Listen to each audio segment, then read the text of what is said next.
Hello, my name is Andy and I am the Village Idiot. I'm armed with a car and a GoPro and an unhealthy amount of time on my hands. I'm using that time to attempt to visit every civil parish in England. You're watching the South Derbyshire series, a district of Derbyshire which stretches from Leicestershire to Staffordshire, containing 50 civil parishes. Here's one of them for you. Hello folks, welcome back to South Derbyshire again. Now, a couple of episodes ago you saw me drive over Swarkestone Bridge and we ended up in this place, and you will be seeing that footage again in this episode because most of that bridge actually falls within the boundaries of this parish, and this parish goes by the name of Stanton by Bridge.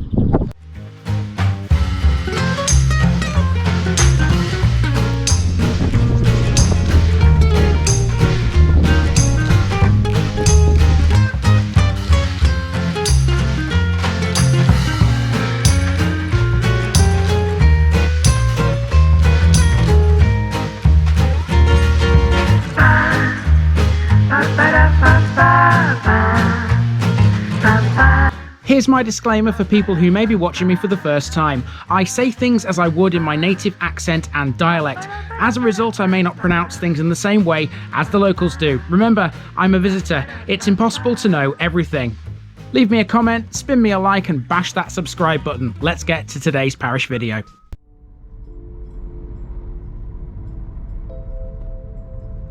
Stanton by Bridge, Stony Farm by a bridge. This week in South Derbyshire, we're in the village at the other end of Swarkestone Bridge, and it's that structure that gives this one part of its name. This is Stanton by Bridge, a quiet village whose tranquillity is only interrupted by the traffic that passes through it looking to cross the River Trent.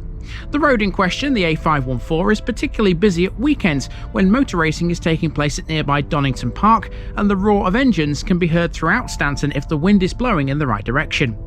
Stanton was known locally for both cockfighting and horse racing once upon a time, but these have since died out. Nowadays, walking and sailing seem to be the main recreational activities.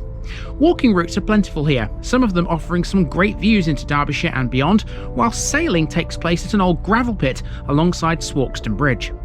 There's no shop or pub in the village, but it does still have its lovely little church at the western end of its one long main street, right opposite the village hall, which is the main communal space. Other than that, Stanton is a collection of farmhouses and outbuildings, some of them quite pretty, and a few bits of infill here and there too. So here comes another peaceful stroll through South Derbyshire. It's Stanton by Bridge. Let's get walking and find out some more about it.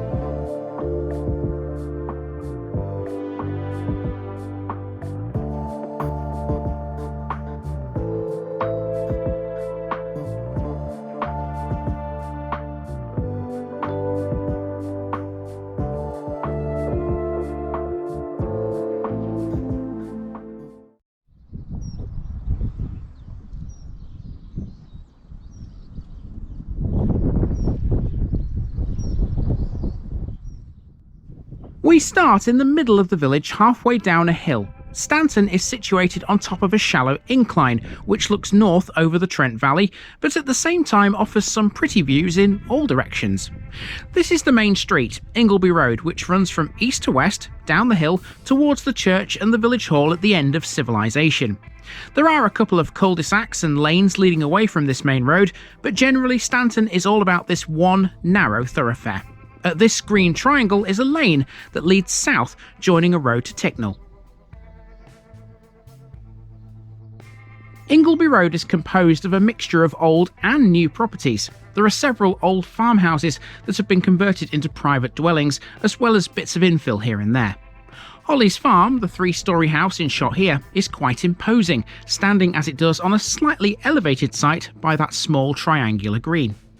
The hill isn't the steepest in the world. You're soon at the bottom of it, and as the road flattens out, the properties gradually become newer. There's nothing of note now until we reach the church, so here's a little montage of the delightful housing you'll find along the way.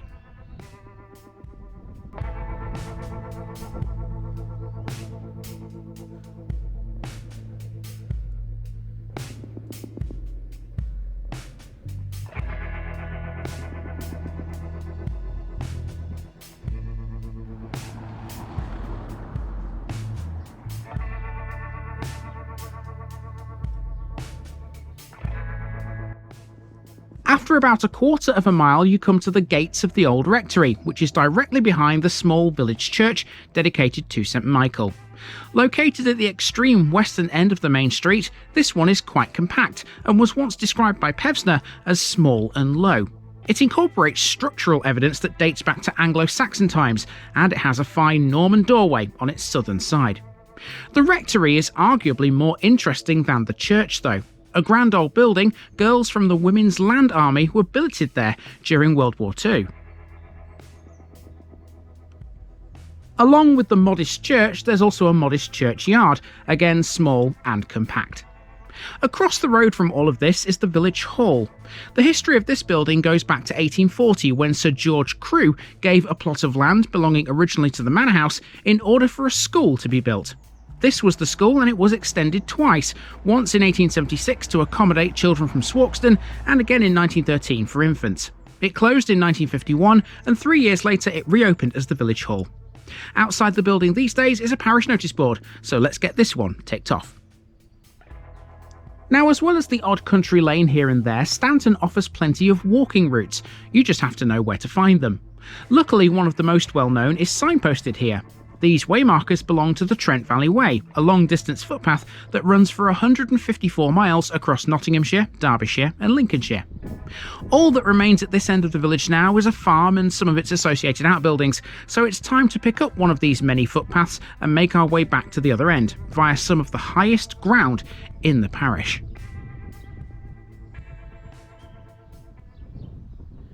Okay, so everything so far has been downhill. Now it's time to climb the hill back up to the other end of the village. Thankfully, this isn't a big one, so trust me, even though this hill might be a little bit on the steep side, it's not going to last for very long. Mind you, it also depends on the nature of this footpath I'm about to follow. Could be swampy, could be boggy, don't know. We'll soon find out. If you were in any doubt that you were climbing a hill along here, you soon won't be when you get a look at the view from the top. This path offers some of the best scenery in Stanton, with the Trent Valley clearly visible to the south, as well as several miles of countryside beyond. With not much more than that to talk about up here, let's address the Stanton name. It means Stony Farm, and it's a very common place name in the UK. There are over 20 Stantons in the country, several of which are in Derbyshire. This one is by Bridge to distinguish it from Stanton by Dale in Erewash.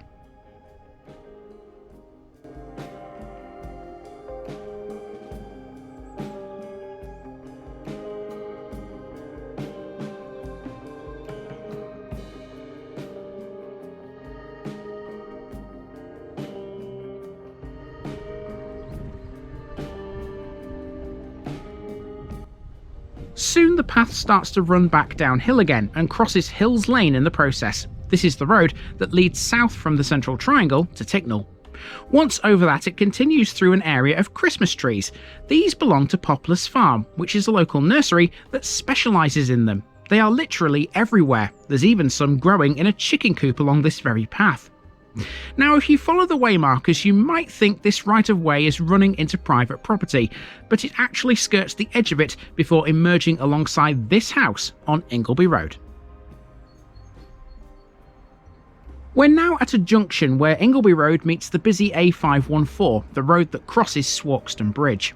At this junction you can catch a bus.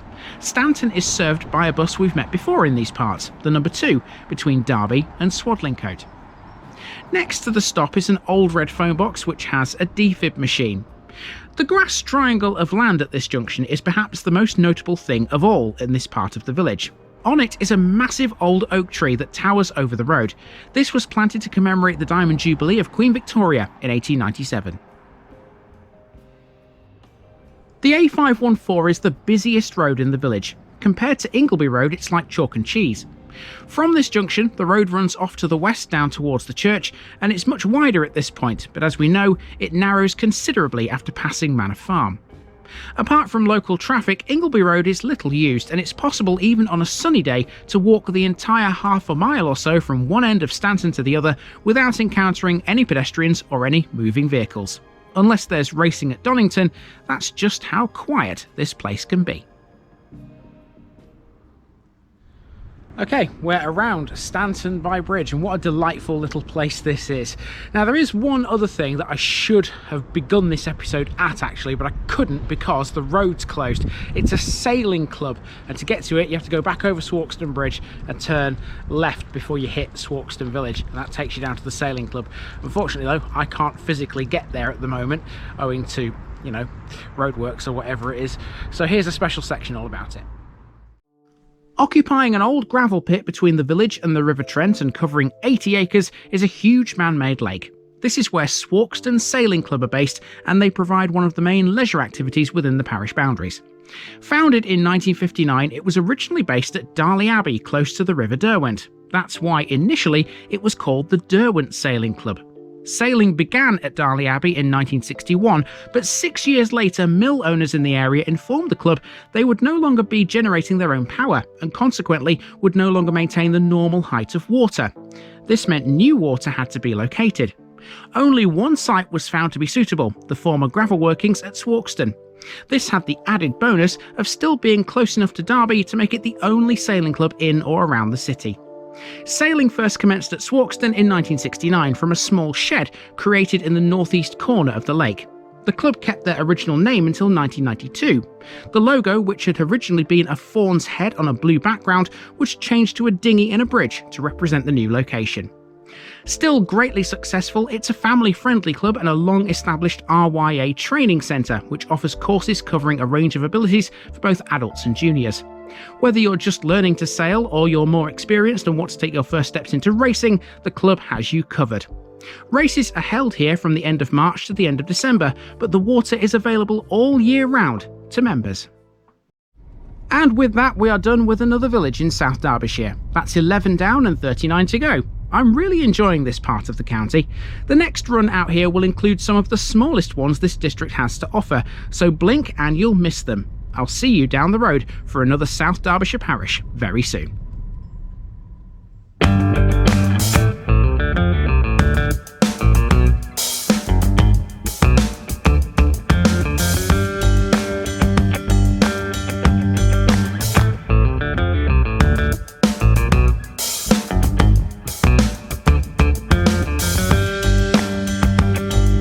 Thanks for watching this video, folks.